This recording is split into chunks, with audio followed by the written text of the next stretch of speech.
Hey guys, I got cut off again, so I'll try to edit and update this video later. But the subject, the premise of the video is on eternity, and that is an interchangeable, the interchanging of vowels, right?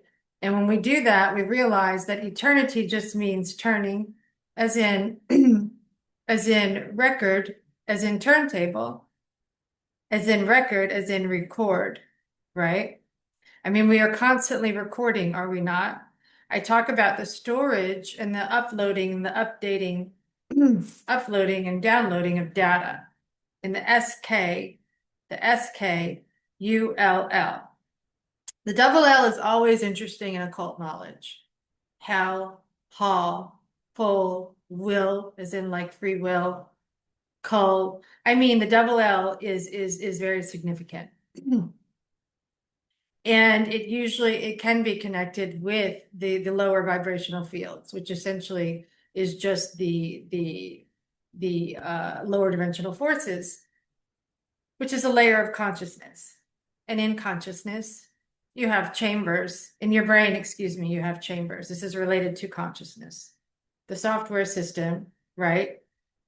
And then you have the hardware system. So I recently created a video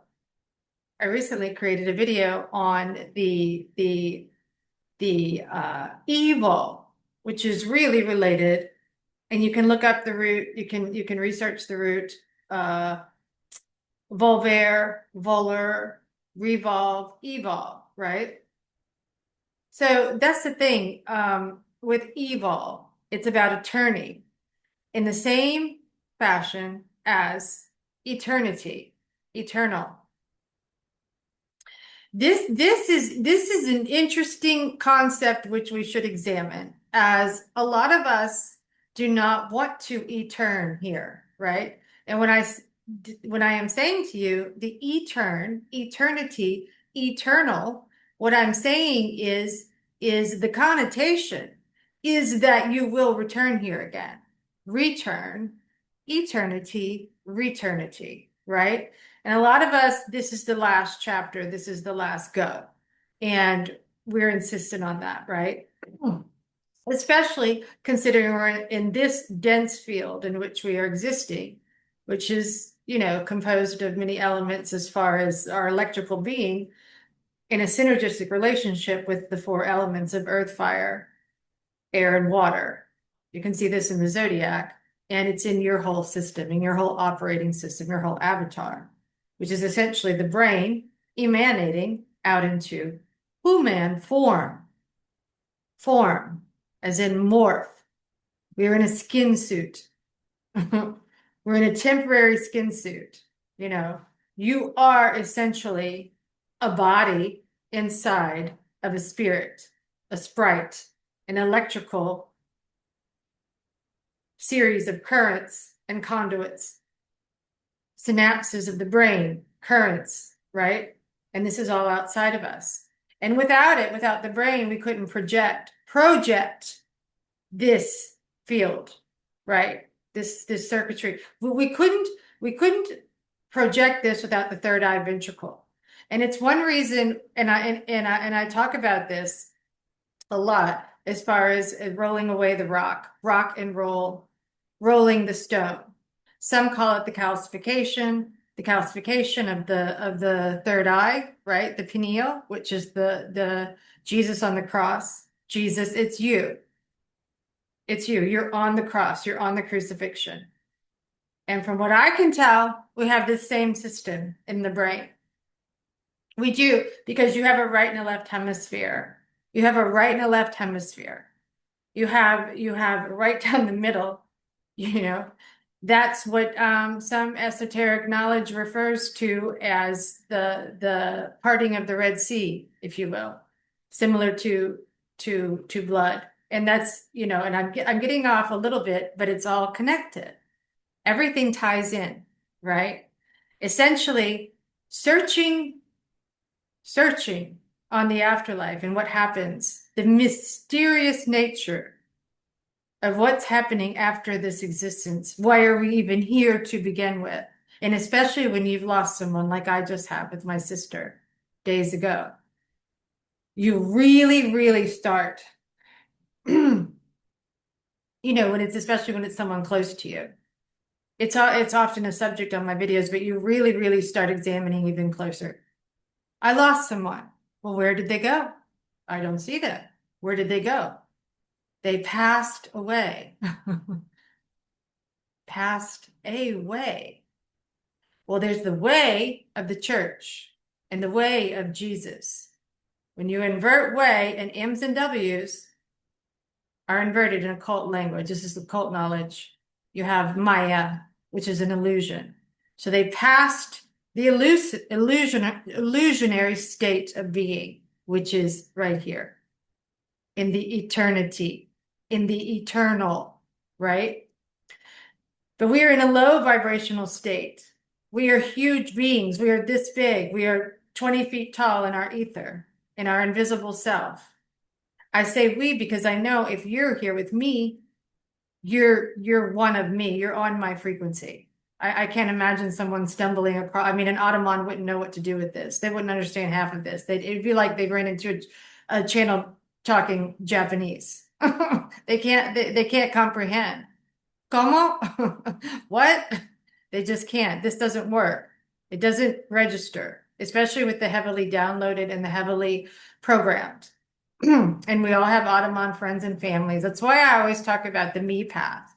The me path, which is essential for you to survive in this system, is essentially putting your spirit first and your needs first, always, as you garner strength.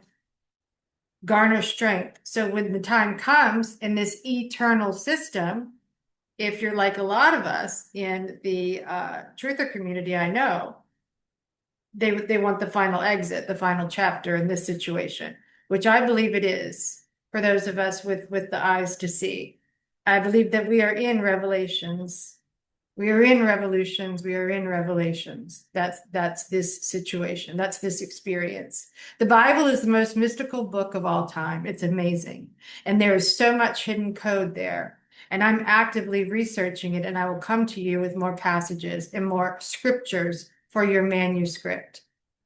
All it is encoded messages. It's all parables. It's all, allegories, all symbolic, highly meaningful, and written in a fashion that seems to be a technological way, and in a way that is difficult for the typical who man to understand. And as I have said, I've just lost my sister, who was a very wise soul, who read many, many texts. And what I fear now, what I see, I don't say fear, but what concerns me in this hologram, in this current phase, and related to the zodiac, is that we are losing. Going extinct are the most interesting humans, that actually know how to communicate in words, in words with meaning, writing in journals. My sister is a huge journal writer, reading text, being able to hold interesting conversation. Obviously, she wasn't a texter. She used a flip phone, and she didn't use social media. So these philosophical, because the word life is file. The word life is file, right? What happens in the intercourse, you have the male and the female parts of the brain. There's the king and the queen. You have the male energy and the female energy, the sun and the moon, and there's an intersection and an intercourse. And then there's the defiling. There's an example of the word file. When you visit the doctor, you have a file. This whole experience is a database experience, heavily immersed in files. Why? I mean, you have a 9-digit number attached to you from the moment that you're born, right? So that's a little bit, I mean, not to get off on the straw man and these ID entity labels, But what I will say is no matter what, the essence of you is the spirit surrounding you. You are a human in a huge spirit. And we build, from what I can tell, our consciousness builds with each existence. So I've just lost my sister and she's gone, but she's only gone visually and physically. But where did the consciousness go? Do you know what I'm saying? In other words, with all the thoughts that you have in your one experience here, you've built up a lifetime of thoughts and memories, and we've lost a lot of them with the wipes, just like a dream. But you have retained some. And the moment that you leave this existence, this perceived existence, consciousness is still there. It still exists. It's just those who were in your file-based system can't see you visually anymore. You're just not physically there. Do you get what I'm saying? But nothing can be destroyed or killed. Energy or our electricity cannot be destroyed or killed. And we are corded into here, just like when you plug in a cell phone or any other electronic device, right? It's corded. We are corded into here. So that being said, we must be going into another layer of the astral, and it must be another dimension, likely of ourselves. But what I think is important, and I think I would bet, I would guess that you guys do too, is because this is such a dense, low vibrational field. One thing that we really want when we leave here, when we leave this existence, is a higher frequency, right? I know that most people just want out of the grid completely, and I understand that. I don't know, because no one does. I don't care what they tell you. We just have a very good idea. Those of us with raised consciousness, that we have a very, very good idea, right? Especially with experiences, if you've had accidents, if you've had traumas, if you've had situations where you shouldn't be here. My feeling is that we've slipped dimensions when we've had these accidents and traumas. So like an intense dream, but you won't die in a dream. And you won't die here. It's the same.